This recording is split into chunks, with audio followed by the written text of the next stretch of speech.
Salut à tous les amis, j'espère que vous allez bien. En ce moment, là je viens de finir l'épisode légende sur Carlos Ghosn, ex-patron Renault-Nissan, très charismatique. Et en parallèle, je suis en train de voir l'espèce de clash qu'il y a entre Anthony Bourbon et Hakim Benotman. Et en parallèle, je vois Carlos Tavares qui fanfaronne sur les chaînes, alors que le mec a plombé Stellantis et nous a pondu des merveilles comme le PureTech. En parallèle, je vois le gouvernement, bon ça date pas d'hier, hein, qui nous fait plonger vers le néant.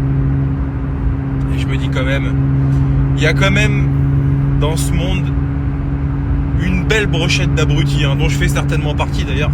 Je me considère pas comme les gens intelligents, mais je me dis quand même, quand je vois d'un côté des mecs comme Carlos Ghosn qui, vrai ou pas vrai, c'est même pas le sujet, mais qui ont fait ce qu'ils ont fait à travers leur activité, leur tâche.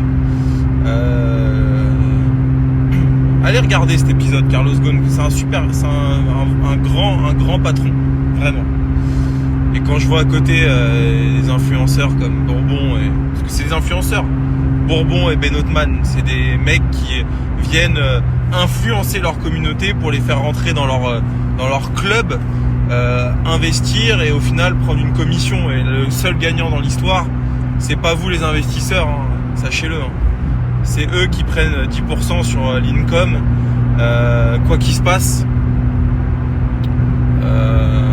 Je connais pas en détail ce qu'a fait Bourbon, mais clairement ce qui se passe c'est classique. C'est qu'il jouit de sa popularité qu'il a gagnée à travers Qui veut être mon associé, l'émission. Le gars a quand même un certain sens du business, faut le reconnaître, mais si tu veux, quand t'entends Bourbon parler et Carlos Ghosn à côté, tu te dis que bon, moi je préfère être du côté de Carlos Ghosn en tout cas. Qui est un investisseur, enfin qui est un chef d'entreprise parce qu'il était patron quand même chez Renault-Nissan, donc c'est considéré comme un chef d'entreprise qui favorise le profit et non la flûte.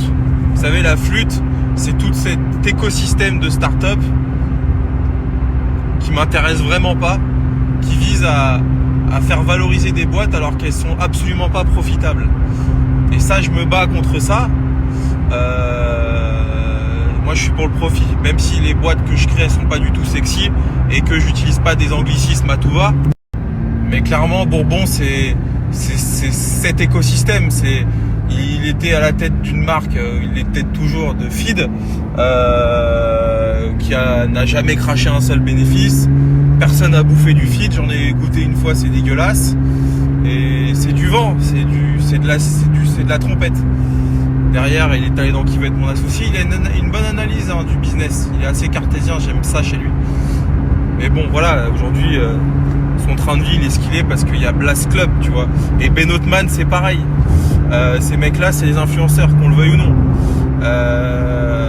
Et je trouve qu'ils poussent même pas une génération à s'investir dans l'entrepreneuriat parce que le discours, c'est de dire investis dans des startups, dans cet écosystème qui vaut pas un sou pour moi.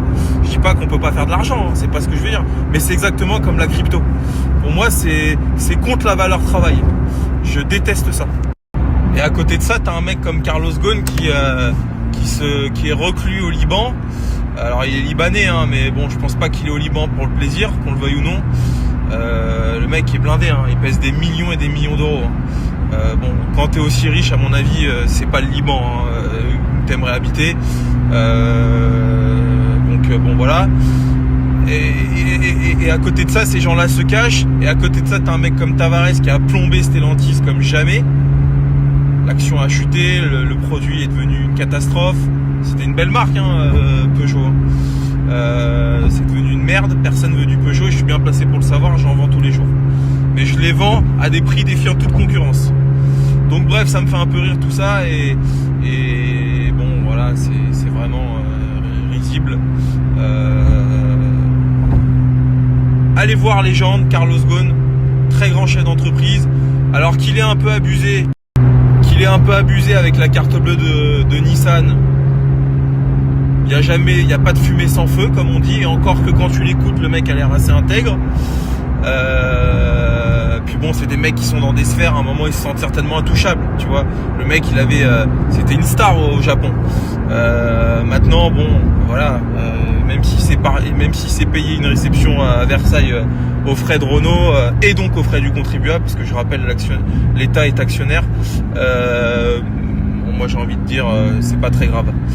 Je préfère ça que un abruti comme Tavares ou enfin abruti, c'est quand même un peu dur de considérer ça comme un abruti, mais bon voilà, on s'entend quand même, factuellement il a plombé quand même le groupe. Ou des mecs comme Bourbon et Ben Ottman qui se chamaillent à travers les réseaux sociaux. Bon, le niveau il vole pas très haut quand même. Enfin voilà quoi, c'était ma petite analyse non fine, hein, mais bon, j'aime bien dire ce que je pense.